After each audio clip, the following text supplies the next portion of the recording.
in this external environment. We have to start growing from within and find strength from within. We can't be seeking a pair of shoes to make us happy for the rest of our lives, because that's never going to happen.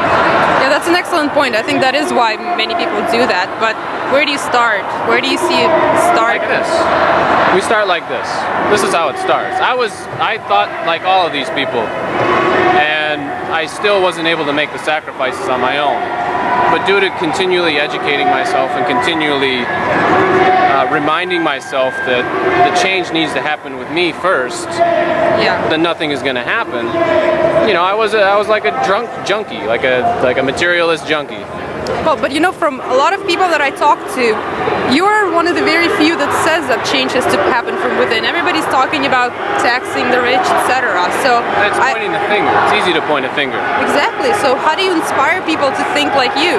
You embody it. You have to embody it. You have to be the change. I mean, Gandhi said it. You have to be the change. And you know, some people say, oh, Gandhi prohibited the revolution from occurring. I haven't read enough on the topic, so I can't really comment thoroughly, but I believe thoroughly that we do have to be the change that we want to see in the world. And to be more compassionate with ourselves and with others. Because if we can extend our compassion to someone that is not understanding, maybe they will see that compassion, and that compassion will shine through that darkness that they are living in. Yes. So, you know, it's going to take time. But since we're videotaping, can I ask you to introduce yourself and say where you're from and what you do? I'm Louis Baracchio, Wilmington, Illinois, small town, 5,000 people. And what brought you here in the first place? Peaceful demonstration against issues that need to be addressed in our country right now and throughout the world. So yeah, as you know, I'm sure this is happening all throughout the world.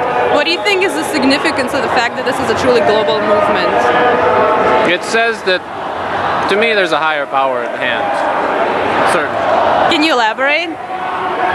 I would go as far as saying spiritual force, more something that is higher than us, higher than the human frame of mind is able to understand in its current state. Do you think there's some kind of a purpose or an intention of that spiritual force? We're realizing the interconnectedness of nature and who we are, who we truly are. So what does that interconnectedness mean right now for us? It means that we are all in this together, and that we all need to embrace one another as brothers and sisters, because we certainly are nothing less. I always taught my Korean students that the earth is our mother and the sun is our father, and that each organism on this planet is family, indeed. And we should view them as that. That's our responsibility, because we're able to step outside of that animalistic nature. It's our duty to take care of the plants and the animals. It's our duty to help each other if we can.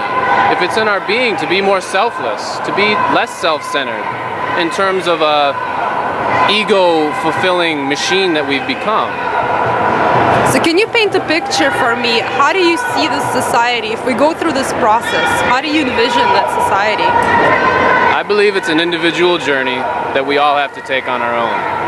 And my vision is going to be mine and yours is going to be yours, but I see it as a more symbiotic relationship with the environment we live in. What about with each other? What do you see that like? That we'll begin to see each other in a more divine light, that we'll begin to see each other in a more loving, compassionate, helpful light, that we'll be more willing to extend ourselves for others again. Thank you very much. Thank you. It's very nice to meet you.